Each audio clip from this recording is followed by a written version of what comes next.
Good morning dear students. आज हमारा next topic है पीरियोडिक फंक्शन। देखिए स्टूडेंट्स, पीरियोडिक फंक्शन होता क्या है, उसकी डेफिनेशन क्या होती है, तो आइए हम उसके बारे में डिस्कस करते हैं। A function F X is said to be periodic with period alpha. एक फंक्शन है हमारे पास एफ एक्स, जो क्या कहलाएगा, पीरियोडिक फंक्शन कहलाएगा। किसके साथ? उसका पीरियड क्या होगा? Alpha. If for all X, X की सभी वैल्यूज के लिए F of X plus alpha is equal to किसके बराबर होगा? एफ ऑफ एक्स के बराबर। भाई एफ जो फंक्शन है हमारे पास, उस फंक्शन में भाई F of X plus alpha, अगर वेरिएबल के साथ हम किसकी वैल्यू ऐड करें? एल्फा की, और फंक्शन एज इट इज वही आ जाए, तो वो अल्फा क्या कहलाएगा? उसका पीरियड कहलाएगा। और एफ ऑफ एक्स क्या कहलाएगा? जो F of X plus alpha है जो कंप्लीट, वो कहलाएगा periodic function, where alpha is a positive constant. भाई अल्फा क्या होगा? Positive constant. The least value of alpha greater than zero. भाई अल्फा की जो लीस्ट वैल्यू होगी वो क्या होगी? ग्रेटर देन जीरो, जीरो से बड़ी होगी। क्लियर है? Is called the period of F x. इस फंक्शन का क्या कहलाएगा? वो पीरियड कहलाएगा। क्लियर है स्टूडेंट्स? तो पीरियोडिक फंक्शन की डेफिनेशन हमें पता है। भाई एक ऐसा फंक्शन जिसमें वेरिएबल के साथ, वेरिएबल की हर वैल्यू के लिए अगर हम कुछ भी ऐड करें उसके साथ, जैसे अल्फा, और अल्फा क्या है? ग्रेटर देन जीरो, और एक पॉजिटिव कांस्टेंट है हमारे पास, तो फंक्शन एज इट इज वही आ जाए हमारे पास, तो वो फंक्शन क्या कहलाएगा? पीरियोडिक फंक्शन कहलाएगा। और अल्फा क्या कहलाएगा? उस फंक्शन का पीरियड कहलाएगा। क्लियर है स्टूडेंट्स? तो आइए, इस पर एक थ्योरम है, उस थ्योरम के बारे में हम डिस्कस करते हैं। Let F X be a periodic function. F X क्या है? एक पीरियोडिक फंक्शन है with period alpha greater than zero. उसका पीरियड क्या है? अल्फा है, जो क्या है? ग्रेटर देन जीरो है। That is F of X plus का N of alpha is equal to F X. भाई एक्स के साथ एन, एन क्या है यहाँ पर? भाई अल्फा की, सपोज करो जैसे 2 हो गया, 3 हो गया, 1 हो गया, तो यहाँ पर n इंटू अल्फा, जैसे 1 into alpha, 2 into 1, 3 into 1, 4 into 1, तो ये n of alpha is equal to क्या आएगा? एफ ऑफ एक्स, जहाँ पर n क्या है? 1 2 3 4 अप टू, भाई अल्फा जीरो तो हो नहीं सकता, तो जीरो तो आ नहीं सकता यहाँ पर, क्योंकि n की वैल्यू जीरो होती है। ये क्या हो गया? x प्लस का जीरो अल्फा, तो जीरो हो गया। तो यहाँ पर हमारे पास क्या हो गया? n की वैल्यू 1 2 सोन। क्लियर है? Then Laplace transform F of X P. भाई किसका? एफ ऑफ एक्स का। और एफ ऑफ एक्स क्या है यहाँ पर? पीरियोडिक फंक्शन है। इज इक्वल टू होगा 1 माइनस e की पावर माइनस का p ऑफ अल्फा, और integration 0 to alpha limit e की पावर माइनस का P x F of x D X. ये हमें प्रूव करना है, तो हमें पीरियोडिक फंक्शन लेके चलना है। क्लियर है? और हमें प्रूव करना है उसका लाप्लास ट्रांसफॉर्म। जो लाप्लास ट्रांसफॉर्म होगा वो इसके बराबर होगा, ये हमें यहाँ पर सेटिस्फाई करवाना। तो देखिए स्टूडेंट, सबसे पहले प्रूफ में हम लेके चलेंगे Laplace transform F of X P. भाई यहाँ से लेफ्ट साइड लेके चलेंगे, राइट साइड हमें प्रूफ करनी है। तो यहाँ से जैसे ही हम इसमें लाप्लास अप्लाई करेंगे तो 0 टू इनफाइनाइट e की power minus P x F of x D X, यही होगा। अब यहाँ पर 0 टू इनफाइनाइट, तो हम देखिए यहाँ पर ये क्या है? पीरियोडिक फंक्शन है। पीरियोडिक फंक्शन है तो इसके लिमिट्स को ब्रेक कर सकते हैं, मतलब 0 to alpha, alpha to 2 alpha, 2 alpha to 3 alpha, 3 alpha to 4 alpha, कहाँ तक? इनफाइनाइट तक। क्लियर है यहाँ तक? तो ये हमारे पास इस लाप्लास ट्रांसफॉर्म की जो वैल्यू है 0 टू इनफाइनाइट, उसको इनफाइनाइट सीरीज में ऐसे ब्रेक कर दिया इसको। क्लियर है? अब देखिए यहाँ पर 0 टू अल्फा e की power minus P x F of x D X, ये तो सेम है। क्या हम second term, third term, fourth term, जो भी है आगे वाले टर्म है, फर्स्ट टर्म को तो एज इट इज रखेंगे, आगे वाले टर्म की जगह x is equal to U plus alpha रख दें, फिर x is equal to U plus 2 alpha. क्यों?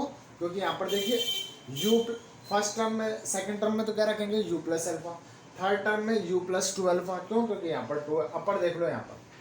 क्लियर है? लोअर लिमिट क्या है? 2 अल्फा, लोअर लिमिट क्या है? अल्फा, लोअर लिमिट फिर क्या है? 3 अल्फा। तो u plus 2 alpha, u plus 3 alpha, u plus 4 alpha, u plus 5 alpha, x की जगह हम जैसे जैसे टर्म बढ़ती जाएंगे उनमें वैल्यू पुट कर दें। जैसे कि सपोज करो यहाँ पर क्या है, x is equal to U plus alpha, तो लोअर लिमिट क्या है अल्फा, तो सेकंड टर्म में तो u प्लस अल्फा, फिर थर्ड टर्म में क्या है लोअर लिमिट 2 अल्फा, क्लियर है, तो u प्लस 2 अल्फा, फिर फोर्थ टर्म में क्या आएगा 3 अल्फा, तो फोर्थ टर्म में u प्लस 3 अल्फा, ये सारी वैल्यू पुट कर देंगे, क्लियर है। तो इस इंटीग्रेशन में हम ये वैल्यू पुट कर देंगे और इस पूरी टर्म को u की फॉर्म में रख देंगे। तो यहाँ पर तो x की जगह u रख सकते हैं, कोई दिक्कत नहीं है। तो Laplace transform f of u p is equal to, इसको भी u में लिख सकते हैं भाई, यहाँ पर u प्लस 0 रख लो ना, यहाँ पर भाई u plus 0, u plus alpha, lower limit 0 है तो यहाँ पर क्या आ जाएगा 0 टू अल्फा e की power minus P U F of U D you, clear है। बट आगे वाले टर्म में इनके अकॉर्डिंग चेंज कर देंगे, क्लियर है स्टूडेंट्स। यहाँ पर अब देखिए इसमें जैसे ही वैल्यू पुट करेंगे तो फर्स्ट टर्म तो एज इट इज रहेगी 0 to alpha E raise to power minus P of U F of U D U. Second term में देखिए अल्फा लोअर लिमिट, भाई कुछ पुट कर रहे हैं निश्चित समाकलन में तो लिमिट भी चेंज होगी। जब देखो ये किसकी लिमिट है x की, तो x की वैल्यू अल्फा, अल्फा से अल्फा कट गया u बराबर 0, और 2 अल्फा रखेंगे तो u is equal to alpha, तो 0 टू अल्फा, और यहाँ पर e raise to power minus P और x की जगह u plus alpha, F of u plus alpha, और dx की जगह d ऑफ u, क्लियर है। यहाँ पर ये आ गया।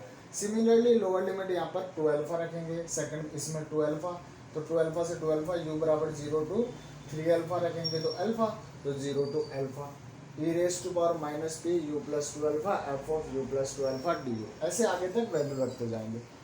देखिए students F of U plus alpha, भाई F of X plus alpha क्या है हमारे पास, पीरियोडिक फंक्शन लेके चले तो ये u plus alpha, u plus 2 alpha, F of you, ये सारे क्या है एफ ऑफ यू के बराबर होंगे, तो यहाँ पर एफ ऑफ यू सब में एफ ऑफ यू आ गया।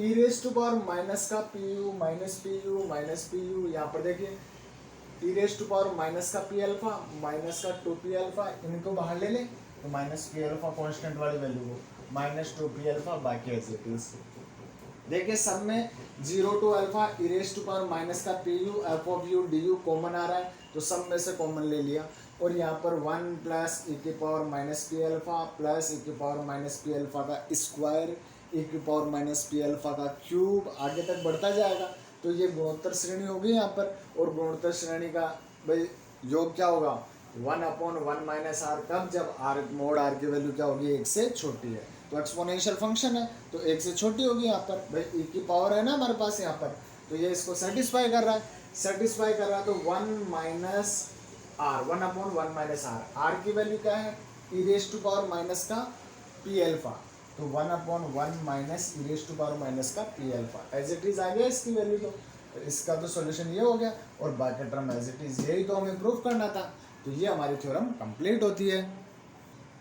अब देखिए स्टूडेंट्स अगला क्वेश्चन है, हमें प्रूफ करना है Laplace transform F of X P if F x has a period 2 पाई, भाई एफ एक्स का पीरियड क्या है हमारे पास 2 पाई है, एंड इज गिवन बाय, भाई जो एफ एक्स है वो किस प्रकार डिफाइन है, यहाँ पर देखिए F X is equal to sine X, sine X कब है जब 0 टू पाई एक्स की वैल्यू है, और 0 कब है जब एक्स की वैल्यू पाई टू 2 पाई है, क्लियर है। तो 0 से लेकर पाई तक तो साइन एक्स की वैल्यू डिफाइन है, बट एक्स की वैल्यू पाई से 2 पाई है तो वहाँ पर क्या होगा फंक्शन की वैल्यू 0, तो हमें इसकी वैल्यू निकालनी है Laplace transform F X of P की, क्लियर है यहाँ तक। तो यहाँ पर हम लेके चलेंगे F X is periodic with period alpha is equal to 2 pi, given है हमारे पास भाई इसका period alpha is equal to 2 pi given है। हियर फ्रॉम थ्योरम, भाई थ्योरम से क्या लिख सकते हैं Laplace F of X P is equal to, अभी हमने पढ़ा है 0 से लेकर alpha E raise to power minus P x F of x D X upon 1 minus e की पावर माइनस का पी अल्फा, यहाँ से अल्फा की वैल्यू पुट कर दे तो अल्फा की वैल्यू है 2 पाई, भाई यहाँ पर पीरियड हमारे पास क्या है 2 पाई, तो 0 to 2 pi e raise to power minus P x F of x D X 1 minus e की power minus 2 pi of P, भाई अल्फा की वैल्यू रख दी। अब देखिए यहाँ से हमें चाहिए सबसे पहले इसकी वैल्यू, भाई इंटीग्रेशन 0 टू 2 पाई ई की power minus P x F x D x, तो इसे ब्रेक कर सकते हैं 0 to पाई और पाई टू 2 पाई। क्यों? क्योंकि 0 to पाई और पाई टू 2 पाई ये डिफाइन है। अब देखिए 0 to पाई के बीच में तो साइन एक्स है तो साइन रख दिया, और पाई टू 2 पाई के बीच में 0 है तो 0 रख दिया, तो ये वैल्यू तो हमारे पास 0 हो गई। बट यहाँ पर हमने पढ़ा है इंटीग्रेशन e की power ax sine of bx dx का फॉर्मूला क्या होगा, e की power ax upon a square plus B square a sine bx minus का b कोस ऑफ bx। ये हमने इंटीग्रेशन में फॉर्मूला पढ़ा है। यहाँ से हम इंटीग्रेशन कर देंगे e की power minus P X as it is, क्योंकि e की power A X as it is. तो a की वैल्यू तो हमारे पास क्या है भाई, यहाँ से p माइनस का p, तो e की पावर माइनस का पी एक्स अपॉन में a square plus B square, तो b की वैल्यू क्या है साइन बी एक्स, मतलब b की वैल्यू 1, तो p स्क्वायर प्लस 1। फिर a साइन बी एक्स, तो माइनस का p sine of x minus का b cos of B X, तो 1 कोस ऑफ 1 ऑफ x, और 0 to पाई प्लस का 0। यहाँ से देखिए अपर लिमिट अप्लाई करेंगे तो साइन पाई 0 और कोस पाई माइनस 1 होता है, माइनस माइनस प्लस, तो e की पावर माइनस का P pi upon P square plus 1। 0 रखेंगे तो साइन 0 0 और कोस 0 की वैल्यू 1, तो माइनस माइनस प्लस, क्योंकि लोअर लिमिट के कारण माइनस आएगा यहाँ पर। तो यहाँ पर अब देखिए ये वैल्यू आ, यहाँ से एलसीएम ले लेंगे पी स्क्वायर प्लस 1, तो 1 plus E raise to power minus P pi upon P square plus 1। इस वैल्यू को उठा के इस इक्वेशन में पुट कर देंगे तो हमारे पास 1 प्लस ई की power minus P pi upon P square plus 1, 1 minus e की पावर माइनस 2 पी पाई। यहाँ से देखिए स्टूडेंट्स, जब p ग्रेटर देन 0 है तो e raise to power minus P pi less than 1 होगा, लेस देन 1 होगा तो ऊपर ऐसी वैल्यू है तो वो तो क्या हो जाएगी, 1 से छोटी है। यहाँ पर इसका पीरियड क्या है भाई 2 पाई, तो इसको क्या लिख सकते हैं अपन 1 माइनस ई की पावर माइनस पी पाई को क्या लिख सकते हैं 1 माइनस ई की पावर 2 पी पाई को पी पाई लिख सकते हैं। भाई पीरियड क्या है यहाँ पर देखिए, यहाँ पर 0 to पाई के बीच में, पाई से 2 पाई के बीच में क्या है इसकी वैल्यू 0, क्लियर है। फिर 2 पाई टू 3 पाई है तो 3 पाई से 4 पाई की वैल्यू 0, तो यहाँ से हमारे पास वैल्यू क्या लिख सकते हैं 1 माइनस, भाई यहाँ पर 2 पाई था तो 2 पाई को क्या लिख सकते हैं e की पावर माइनस का पी पाई, और ये वाला ऊपर वाला नेगलेक्ट कर देंगे तो हमारे पास रिजल्ट आ गया इसका, ये आंसर आ गया। क्लियर है स्टूडेंट्स। तो ये थ्योरम हमारे पास कंप्लीट होती है, क्योंकि देखो साइन है तो साइन देखो 0 to पाई के बीच में डिफाइन होगा, पाई टू 2 पाई में नेगेटिव आएगा, फिर 2 पाई से वापस 4 पाई पर वही वैल्यू आएगी, तो रिपीट हो रहा है ना इसका पीरियड, तो पीरियड क्या हो गया 2 पाई। क्लियर है यहाँ पर। देखिए स्टूडेंट्स, अगली कंडीशन है हमारे पास इनिशियल वैल्यू थ्योरम, और उसके बाद में हम पढ़ेंगे फाइनल वैल्यू थ्योरम। तो देखिए इनिशियल वैल्यू थ्योरम क्या होती है कि let F X be continuous for all X greater than equal 0। F X क्या है, कॉन्टिन्यूस है किसके लिए, all values x greater than 0 के लिए, and be of exponential order as x tends to infinite. Exponential order भी define कर रहा है यहाँ पर। Also suppose that F dash x is of class A. भाई हमने पिछली क्लास में पढ़ा क्लास ऑफ ए फंक्शन क्या होगा। भाई क्लास ऑफ ए फंक्शन क्या होता है, एक तो वो क्या होना चाहिए सेक्शनली कॉन्टिन्यूस होना चाहिए for all X greater than equal 0, और दूसरी केस क्या होना चाहिए हमारे पास कि उसका एक्सपोनेंशियल ऑर्डर एग्जिस्ट करना चाहिए। दो कंडीशन होनी चाहिए तब वो क्लास ऑफ ए फंक्शन कहलाएगा। तो ये गिवन है F dash x is of class of ए।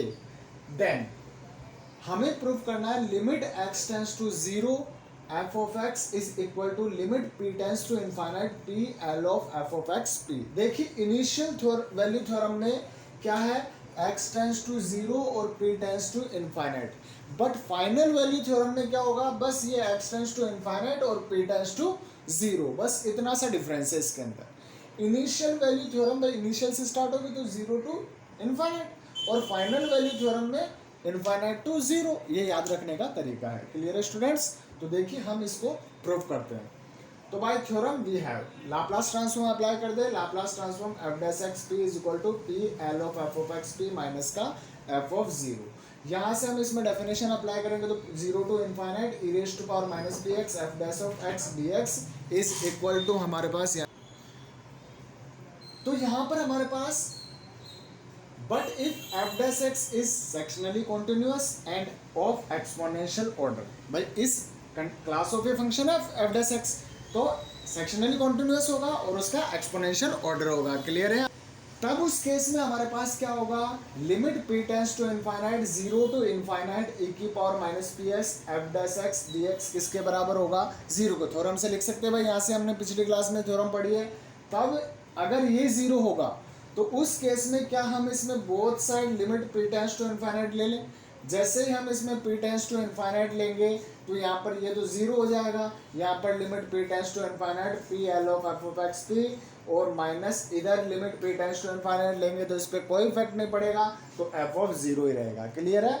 इस f ऑफ 0 को राइट लेफ्ट साइड में ले आएंगे तो f0 is equal to limit p tends to infinite p l of f of x p।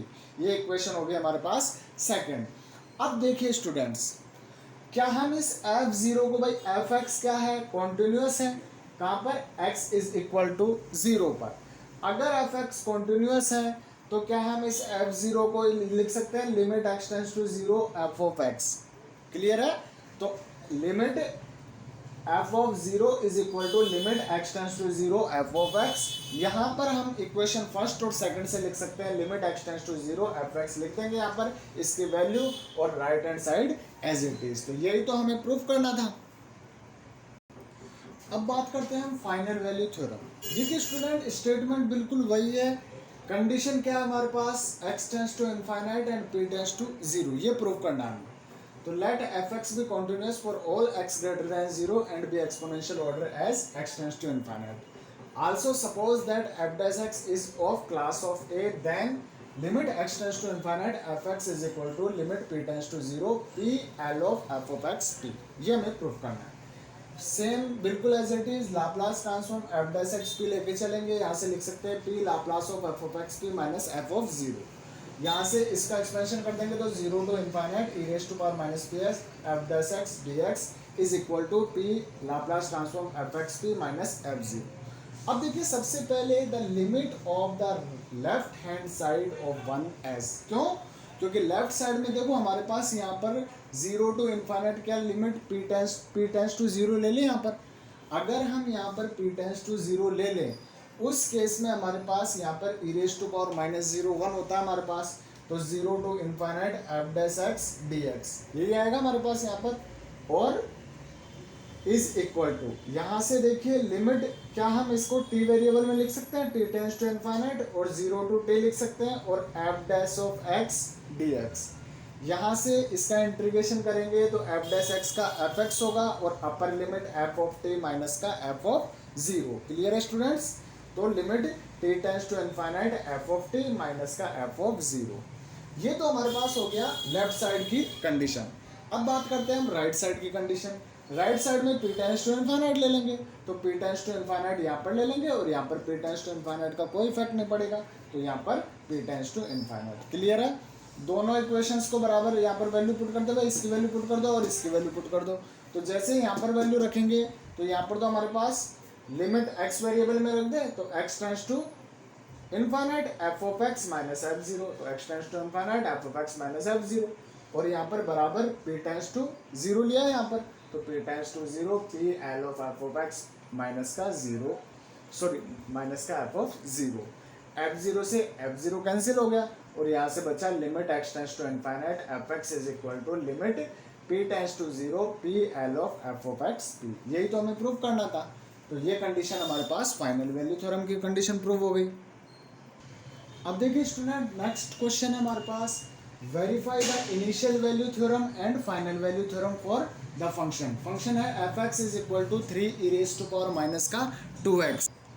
तो यहाँ से देखिए we have fx is equal to 3 e raise to power minus 2x है, तो इसका अगर हम लाप्लास निकालेंगे तो यहाँ पर आएगा 3 तो कांस्टेंट है, और e की पावर माइनस 2x का लाप्लास होगा 1 में p प्लस का 2। तो अब देखिए इनिशियल वैल्यू थ्योरम और फाइनल वैल्यू थ्योरम को वेरीफाई करना है। तो इनिशियल वैल्यू थ्योरम में सबसे पहले limit x tends to 0 fx बराबर limit p tends to infinite p Laplace of f of x p होना चाहिए, बराबर होना चाहिए। तो देखिए सबसे पहले limit x tends to 0 fx, तो fx की वैल्यू क्या है 3 e raise to power minus 2x। जैसे हम x टेंड्स टू 0 रखेंगे तो वैल्यू आएगी e की पावर माइनस 0 1, तो यहाँ पर 3 हो जाएगा। इसी प्रकार p tends to infinite, P L of F of X P, तो लाप्लास तो हम निकाल चुके 3/p+2 और p से मल्टीप्लाई है तो 3p/p+2। तो यहाँ से p से p को कैंसिल कर देंगे, तो यहाँ पर जैसे लिमिट अप्लाई करेंगे तो 3 आ जाएगा। तो इनिशियल वैल्यू थ्योरम वेरीफाई कर रही है। अब फाइनल वैल्यू थ्योरम के लिए तो x tends to infinite F X is equal to limit p tends to 0 p Laplace of F of X P. तो जैसे फर्स्ट कंडीशन में x टेंड्स टू इनफाइनाइट रखेंगे तो ये 0 होता है हमारे पास, और इसी प्रकार p टेंड्स टू 0 रखेंगे तो ऊपर वाले 0 के कारण ये टोटल वैल्यू क्या हो जाएगी 0। तो फाइनल वैल्यू भी क्या कर रही है वेरीफाई कर रही है। क्लियर है स्टूडेंट्स?